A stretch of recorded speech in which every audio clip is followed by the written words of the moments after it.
હવે વિદ્યાર્થી મિત્રો આપણે આગળ અભ્યાસ કરીએ છીએ સાપેક્ષ વેગ વિશે કે સાપેક્ષ વેગ એટલે શું. સાપેક્ષ શબ્દ પરથી તમને ખ્યાલ આવી ગયો હશે કે એકબીજાની સરખામણી કરવાની. શું કરવામાં આવે? એકબીજાની સરખામણી કરવામાં આવે છે. તમે દરેક જણ જાણો છો એ પ્રમાણે ગતિ એ સાપેક્ષ છે. આપણે અગાઉ પહેલા પ્રશ્નમાં શીખી ગયા કે ગતિ એ સાપેક્ષ છે. બરોબર. પરિણામે આ જે ગતિ કોઈ પણ પદાર્થની છે એમાં અવલોકનકાર કઈ પરિસ્થિતિમાં અથવા તો કઈ નિર્દેશ ફ્રેમમાંથી અવલોકન કરે છે તે ખૂબ જ મહત્વનું છે. સો અવલોકનકાર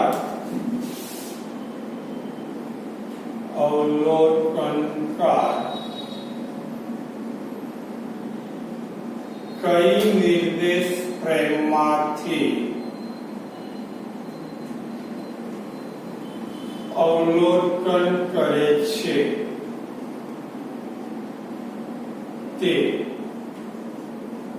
ખૂબ જ મહત્વ ધરાવે છે.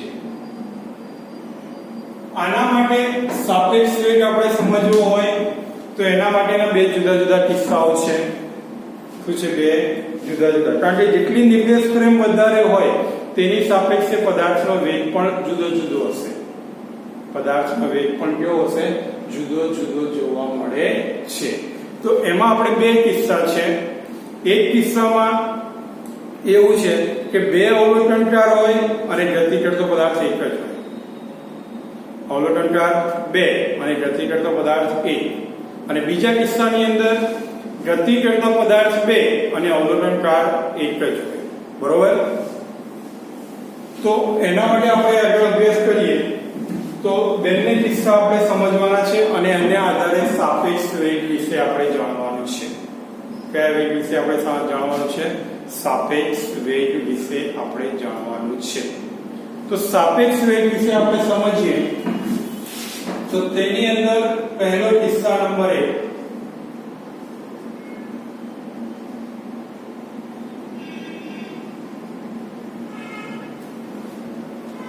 કે બે અવલોકનકાર ગતિ કરતો પદાર્થ એક જ હોય. બે અવલોકનકાર અને ગતિ કરતો પદાર્થ એક જ હોય ત્યારે. તો આના માટેનું એક સિમ્પલ ને સોબર સરળ સિમ્પલ તમને એક ઉદાહરણ આપી દઉં કે તમે ક્યારે ટ્રેનમાં મુસાફરી કરતા હોય અને ટ્રેનમાં મુસાફરી કરતા હોય તેમાં કોઈ માખી ઉડતી હોય, એ માખીનું અવલોકન તમે કરો છો અને બહાર ઉભેલ વ્યક્તિ કરે છે. તો બંનેને એ માખીનો વેગ જુદો જુદો જોવા મળશે. અહીં અવલોકનકાર તરીકે તમે અને બહાર પ્લેટફોર્મ પર ઉભેલી વ્યક્તિ છે અને ગતિ કરતો પદાર્થ એક જ છે, માખી છે. બરોબર. તો એ વેગ કેવી રીતે બદલાય છે? તો ધ્યાન રાખો કે ગતિમાન ટ્રેનમાં ટ્રેનની ગતિની દિશા સમજો. ગતિમાન ટ્રેનમાં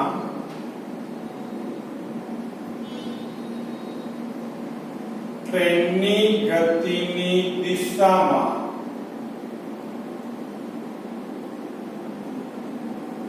ગતિની દિશામાં ઉડી રહેલી માખી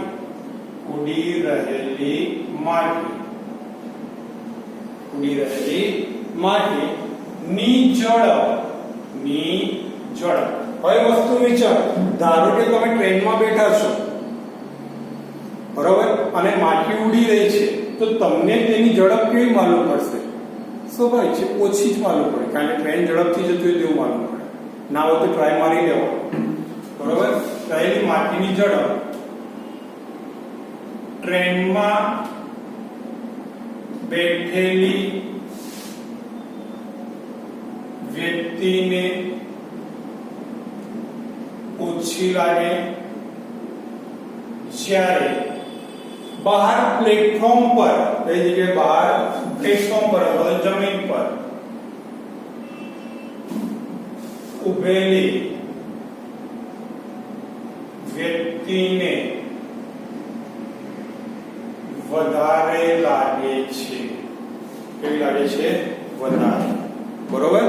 ના હોય તો આપણે બહાર ઉભા હોઈએ અવલોકન કરીએ તો પણ આપણને ખ્યાલ આવી જાય કે ટ્રેન કરતા એ માટી ઝડપથી ઉડી રહી છે તેવું આપણે અનુભવી શકીએ છીએ. પણ આ જ વસ્તુનું અવલોકન જો માટી અહીંયા તો ટ્રેનની ગતિ દિશામાં જાય છે પણ જો ટ્રેનની ગતિની વિરુદ્ધ દિશામાં જતી હોય, માટી ટ્રેનની ગતિની કઈ દિશામાં જતી હોય? વિરુદ્ધ દિશામાં. બરોબર. તો શું અનુભવાય છે? જો માટી ટ્રેનની ગતિની વિરુદ્ધ દિશામાં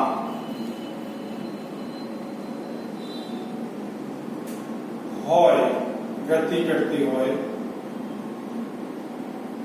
વિરુદ્ધ દિશામાં ટ્રેનની અંદર રહેલી હોય અથવા તો ઉડતી હોય, ટ્રેનની અંદર ઉડતી હોય તો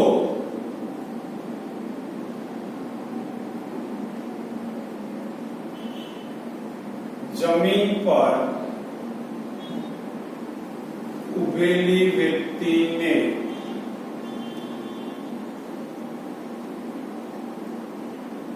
માટીની ઝડપ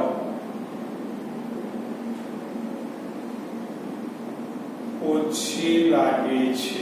માટીની ઝડપ કેવી લાગે છે? ઓછી જોવા મળે છે. ખ્યાલ આવી ગયો વિદ્યાર્થી મિત્રો? તો આ બે વસ્તુઓનું તમારે ક્યારેક પ્રેક્ટિકલી બસમાં બેઠા હોય તો પણ અવલોકન કરવાનું, અથવા તો રેલવે સ્ટેશને હોય ત્યારે પણ, કોરોના નથી, ટેન્શન ના લેતા, ત્યારે પણ તેનું અવલોકન કરવાનું. બરોબર છે? એટલે બંને રીતે તમે અવલોકન કરીને જોઈ શકો છો. હવે આપણે આ વસ્તુને પ્રેક્ટિકલી થોડું સમજવાનો પ્રયત્ન કરીએ છીએ. કઈ રીતે સમજવાનું છે પ્રેક્ટિકલી? એના વેગમાં કઈ રીતે ફેરફાર થાય છે.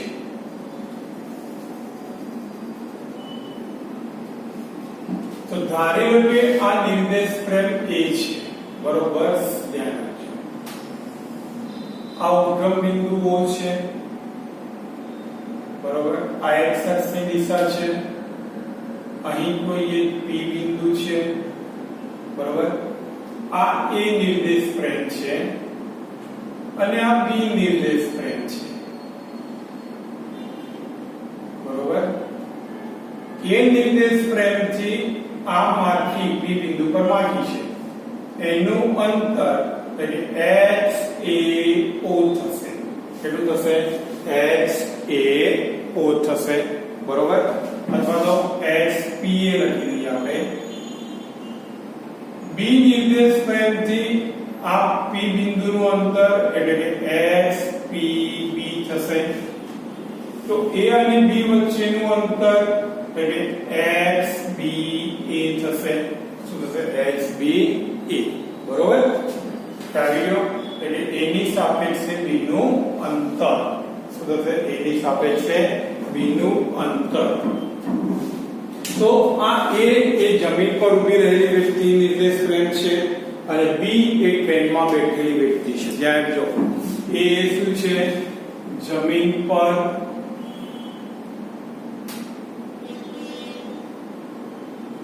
ઉભેલી વ્યક્તિ અને B એ શું છે?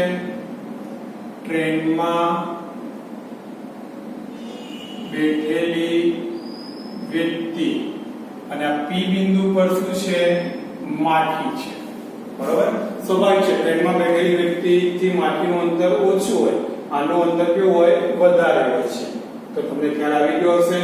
તો અહીંયા હું લખીશ કે A નિર્દેશ ફ્રેમ એ જમીન પર ઉભેલી વ્યક્તિ, કે જમીન પર ઉભેલી વ્યક્તિ કઈ નિર્દેશ ફ્રેમમાં છે? A નિર્દેશ ફ્રેમમાં છે.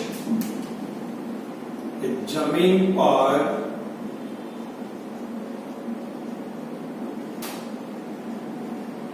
વહેલી વ્યક્તિ એ નિર્દેશ ફ્રેમ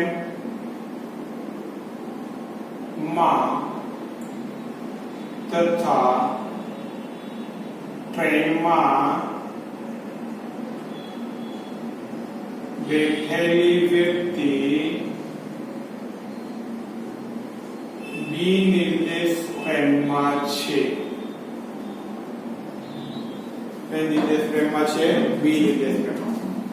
પી બિંદુ પર માખી છે. કયા બિંદુ પર માખી છે? પી બિંદુ પર માખી છે. તો હવે ટી સમયે કેટલા સમયે? ટી સમયે A થી P નું અંતર, એટલે A થી P નું અંતર બરાબર XPA. B થી P નું અંતર બરાબર XPB. XPB. તો પરિણામે અહીંયા આપણે કહી શકીએ કે XPA બરાબર XPB પ્લસ XBA. આ બંનેનો સરવાળો એ આના જેટલો થાય કે ના થાય? ચલો બંને બાજુ વિકલન કરતા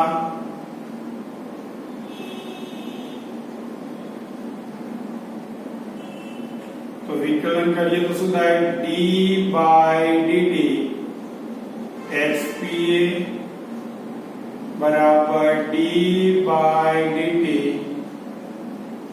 XPB plus d by dt XBA. હવે શીખી ગયા છે આપણે x એટલે સ્થાન, સ્થાનનું સમયની સાપેક્ષે વિકલન એટલે શું મળે? વેગ. યાદ કરો VPB પ્લસ VBA. તો માટે VBA બરાબર VPA માઈનસ VPB. બરોબર? VBA બરાબર VPA માઈનસ VPB. હવે અહીંયા જોવાનું VBA શું છે? તો A ની સાપેક્ષે B નિર્દેશ ફ્રેમનો વેગ શું છે? લખવાનું અહીંયા કે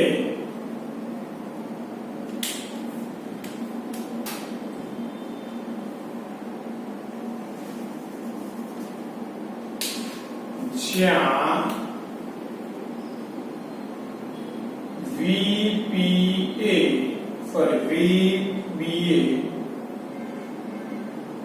બરાબર નિર્દેશ ફ્રેમ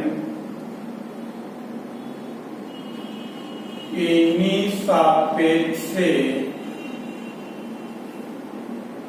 નિર્દેશ ફ્રેમ B નો વેગ VPA B એટલે શું થાય? A નિર્દેશ ફ્રેમની સાપેક્ષમાં P એટલે શું હતું? માખીનો વેગ. A નિર્દેશ ફ્રેમની સાપેક્ષે માખીનો વેગ. જો ન દેખાય તો સમજી લો હો વિદ્યાર્થી મિત્રો. VPB એટલે કે B નિર્દેશ ફ્રેમ ની સાપેક્ષે માખીનો વેગ. ખ્યાલ આવી ગયો? તો આ વસ્તુ ખાસ ધ્યાન રાખજો, મગજમાં ઉતારી નાખજો. ફરીથી એકવાર રિપીટ કરીએ છીએ. VBA એટલે શું? B ની સાપેક્ષે A નો વેગ. નિર્દેશ ફ્રેમ A ની સાપેક્ષે નિર્દેશ ફ્રેમ B નો વેગ. પાછળથી વાંચો ચાલવાનું. A ની સાપેક્ષે B નો વેગ. PA એટલે A ની સાપેક્ષે P નો વેગ. PB એટલે B ની સાપેક્ષે P એટલે માથીનો વેગ. બરોબર છે? ખ્યાલ આવી ગયો? ત્રણ વસ્તુ. તો આ છે કિસ્સા નંબર 1. હવે કિસ્સા નંબર 2 ની અંદર શું કહે છે ધ્યાન રાખો.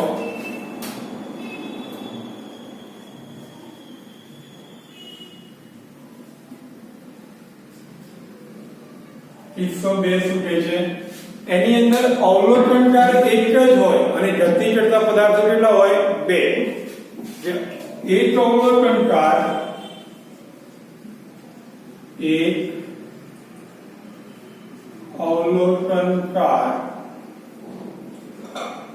અને ગતિ કરતા પદાર્થ 2 હોય ત્યારે અવલોકનકાર એક જ હોય અને ગતિ કરતા પદાર્થો કેટલા હોય? 2. બરોબર? ત્યારે શું થશે એ આપણે અભ્યાસ કરવાનો છે. તો એના માટે ધારો કે આ કોઈ XY સમતલ છે. શું છે? XY સમતલ. O ઉદ્ગમ બિંદુ છે. અહીં એ બિંદુ પર કોઈ એક પદાર્થ રહેલો છે. એક કણ એ બિંદુ પર છે, બીજો કણ બી બિંદુ પર છે. એક કણ કયા બિંદુ પર છે? એ બિંદુ પર. બીજો કણ કયા બિંદુ પર છે? બી બિંદુ પર. તો ઉદ્ગમ બિંદુથી A નું અંતર એટલે R A O. ઉદ્ગમ બિંદુથી A નું અંતર એટલે શું હશે? R A O. અને આ ઉદ્ગમ બિંદુ તરીકે ધારો કે હું જમીન લઉં છું, ગ્રાઉન્ડ G. ગ્રાઉન્ડ એટલે કે જમીન G. તો અહીંયા હું R A G પણ લખી શકીશ. જમીન પરથી આ બી બિંદુનું અંતર એટલે RBG અને A અને B ની વચ્ચેનું અંતર એટલે કે RBA. શું આવે? RBA. ખ્યાલ આવી ગયો? આ ત્રણેય વસ્તુ ખાસ ધ્યાન રાખજો વિદ્યાર્થી મિત્રો. તો જમીન પરથી A બિંદુનું અંતર RAG, જમીન પરથી B બિંદુનું અંતર RBG, જમીન પરથી A ની સાપેક્ષે B નું અંતર એટલે કે RBA. શું હશે? RBA. તો હવે પદાર્થ B નો પદાર્થ A ની સાપેક્ષે વેગ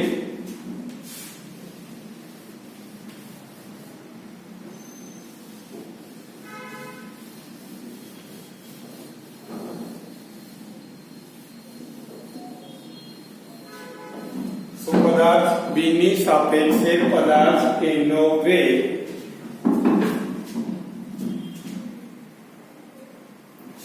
ધારો કે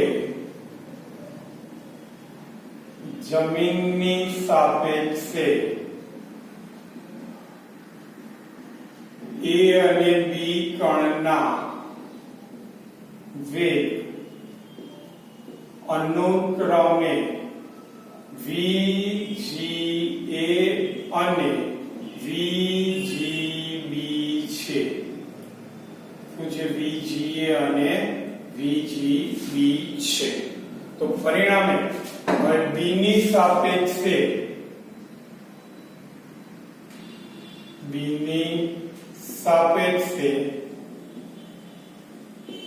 A નો વેગ એટલે VAB બરાબર VB માઈનસ VA. VAB બરાબર શું થઈ જશે? VAB બરાબર VAB છે એટલે VA માઈનસ VB. B ની સાપેક્ષે A નો વેગ એટલે એમાંથી B ને શું કરવાનું? બાદ કરવાનું. અને જો આમ કહ્યું હોય કે A ની સાપેક્ષે આ સૂત્ર ખાલી યાદ રાખજો, B નો વેગ તો VBA બરાબર VB માઈનસ VA. જેની સાપેક્ષે કયો હોય એમાંથી પહેલાને શું કરવાનું? બાદ કરવાનું. અહીંયા A ની સાપેક્ષે છે એટલે A ને બાદ કરીએ, B ની સાપેક્ષે છે એટલે B ને બાદ કરીએ છીએ. તો જેની સાપેક્ષમાં આપણને કહેવામાં આવ્યું હોય તેને શું કરવામાં આવે છે? બાદ કરવામાં આવે છે. કરાવી દો વિદ્યાર્થી મિત્રો. હવે આપણે સમજવાનું છે સાપેક્ષ સ્થાનાંતર. શું સમજવાનું છે? સાપેક્ષ સ્થાનાંતર. અત્યાર સુધી આપણે સાપેક્ષ વેગ સમજ્યા. હવે આપણે સમજવાનું છે સાપેક્ષ સ્થાનાંતર.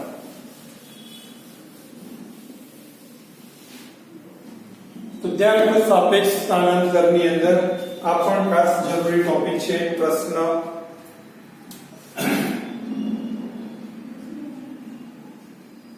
કે સાપેક્ષ સ્થાનાંતર અને તેના વિવિધ કિસ્સાઓ. તેના શું હવે વિવિધ કિસ્સાઓ. તો ધારો કે બે ત્રણ a અને b, પહેલા હું આકૃતિ દોરીને સમજાવું છું. સો આકૃતિ પહેલા આપણે દોરી લઈએ, ધ્યાન રાખજો, ખાસ મહત્વની છે આકૃતિ.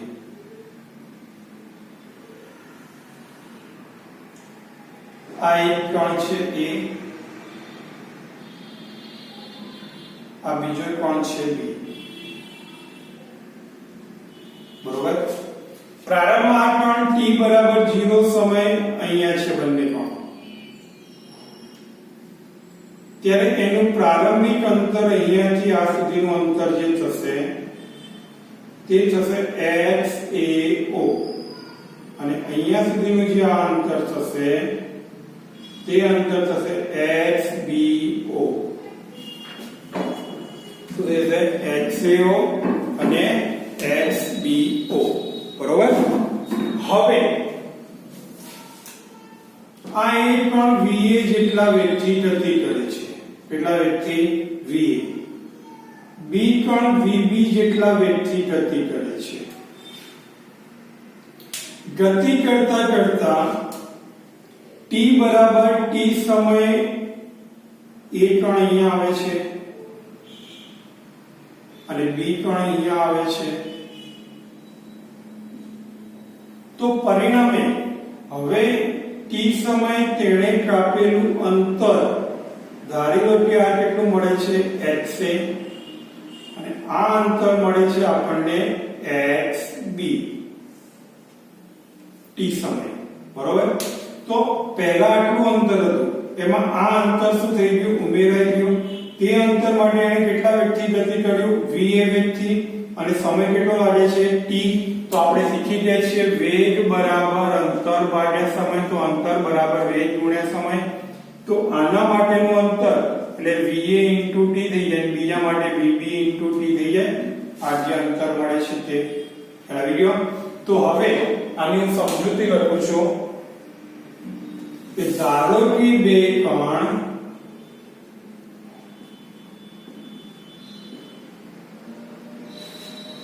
a અને b, va અને vb વેગથી ગતિ કરે છે. પ્રારંભમાં t બરાબર 0 સમયે તેનું પ્રારંભિક સ્થાન xao અને xbo છે. t બરાબર t સમયે તેનું અંતિમ સ્થાન xa અને xb છે. xa અને xb છે. તો અહીંયા હવે તમે સરળતાથી જોઈ શકો છો xa બરાબર આટલું શું હતું? xao પ્લસ આ અંતર એટલે કે મેં હમણાં કહ્યું એમ va * t. બરોબર. xb બરાબર xbo પ્લસ vb * t. હવે મારે તેનું સાપેક્ષ સ્થાનાંતર શોધવાનું છે. શું શોધવાનું છે વિદ્યાર્થી? તમારે સાપેક્ષ સ્થાનાંતર. તો a થી b સુધીનું અંતર એટલે આ સાપેક્ષ સ્થાનાંતર થઈ જશે. આમાંથી આ બાદ કરીએ એટલે મળી જાય. તો આ સાપેક્ષ સ્થાનાંતર એટલે કે xb - xa એટલે a થી b સુધીનું અંતર HB માઇનસ HA.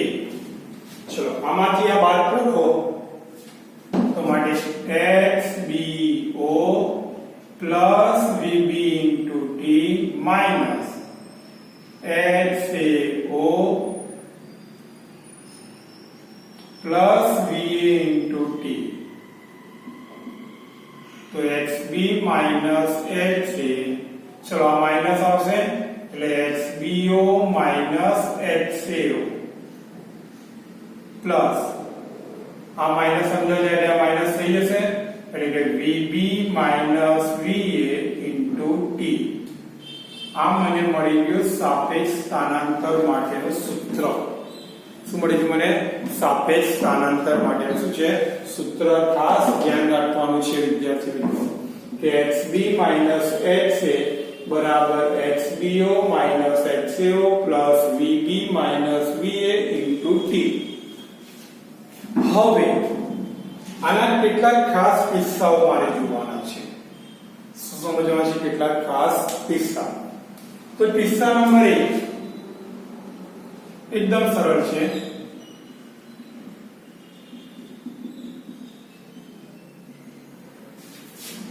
જો આ A અને B પદાર્થ ના વેગ બંનેના સમાન હોય એટલે A અને B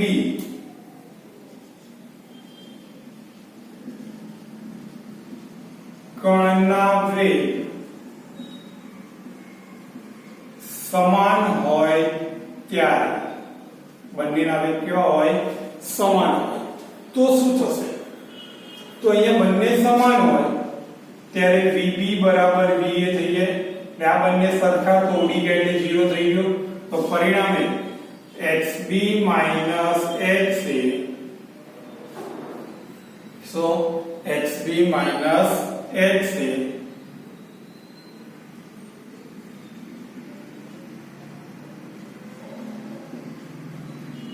बराबर XBO माइनस XAO થાય.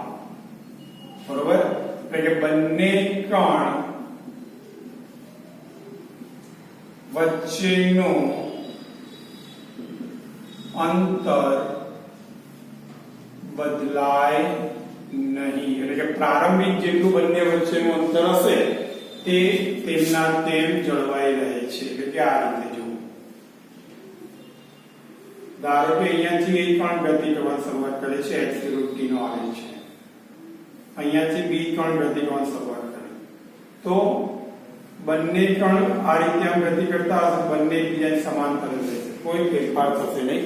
બંને વચ્ચેનું આ જે સ્થાનાંતર છે એ કેવું જળવાઈ રહે છે? અચળ. કેવું જળવાઈ રહે છે? અચળ જળવાઈ રહે છે. બરોબર? રેડી? હવે બીજું કિસ્સા નંબર 2 એટલે પ્રારંભિક સ્થાનાંતર જેટલું હોય છે કોઈ પણ સમય સ્થાનાંતર પ્રારંભિક સ્થાનાંતર જેટલું હોય છે. હવે કિસ્સા નંબર 2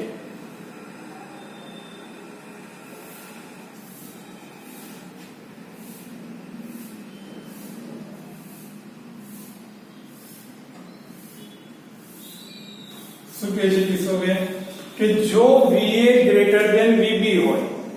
શું હોય? જો VA ગ્રેટર ધેન VB મતલબ શું કે A કણનો વેગ એ B કણ કરતા કેવો છે? વધારે છે. કેવો છે?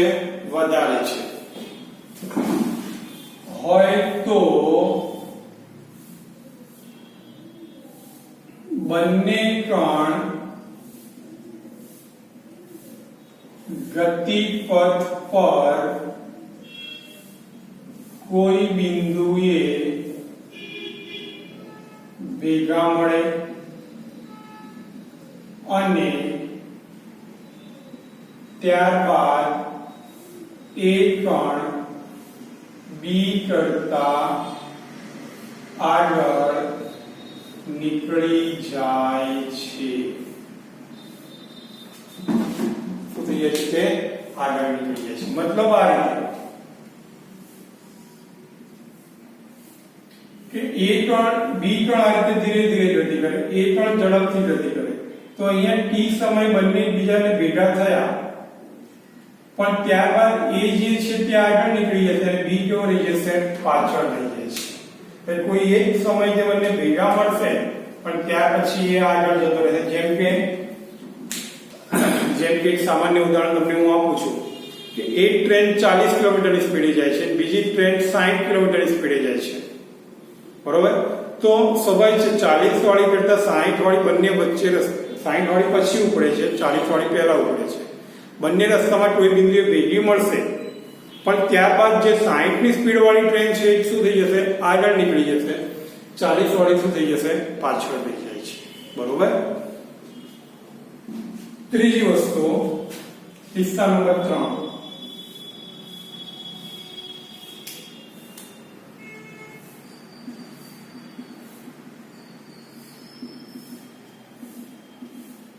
જો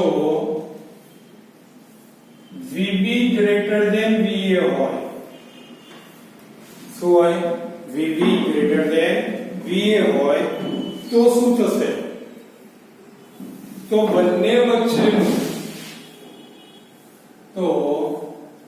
બંને વચ્ચેનું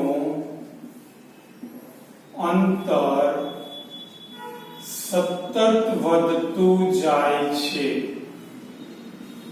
અને કોઈ બિંદુએ ભેગા મળે નહીં. મતલબ શું આનો? કે તમે એમાં આ રીતે આલેખ દોરો. અહીંયાથી એ બિંદુ A કણ અને અહીંયાથી B કણ ગતિ કરે છે. B કણનો વેગ વધારે છે, A નો વેગ ઓછો છે, એટલે સતત એની વચ્ચેનું આ જે સાપેક્ષ અંતર છે સતત વધતું જશે. કે રાજધાની ટ્રેન હોય અને લોકલ ટ્રેન હોય, તો રાજધાની ટ્રેન ને લોકલ ટ્રેન બંને એક સાથે ગતિની શરૂઆત કરે, પરંતુ રાજધાની ટ્રેન સ્વાભાવિક છે એનો ઝડપ વધારે છે એટલે આગળ નીકળી જશે અને લોકલ ટ્રેન શું થઈ જાય છે? પાછળ રહી જાય છે. એટલે બંને વચ્ચેનું અંતર સતત વધતું જાય, કોઈ બિંદુએ ભેગા મળે નહીં. એટલે સતત ને સતત આગળ વધતા જાય છે. ખ્યાલ આવી ગયો? રેડી? તો આ વસ્તુ ખાસ ધ્યાનમાં લેવાની છે તમારે. આ હતું સાપેક્ષ વેગ વિશે આપણે, બરોબર? કયા વેગ વિશે હતું? સાપેક્ષ વેગ વિશે. કમ્પ્લીટ. તો અહીંયા આપણો આ ચેપ્ટરની થિયરી બધી જ પૂર્ણ થાય છે. ઓકે? તો હવે આપણે નેક્સ્ટ લેક્ચરથી એના દાખલાઓ તરફ આગળ વધીશું. જય હિન્દ, જય ભારત.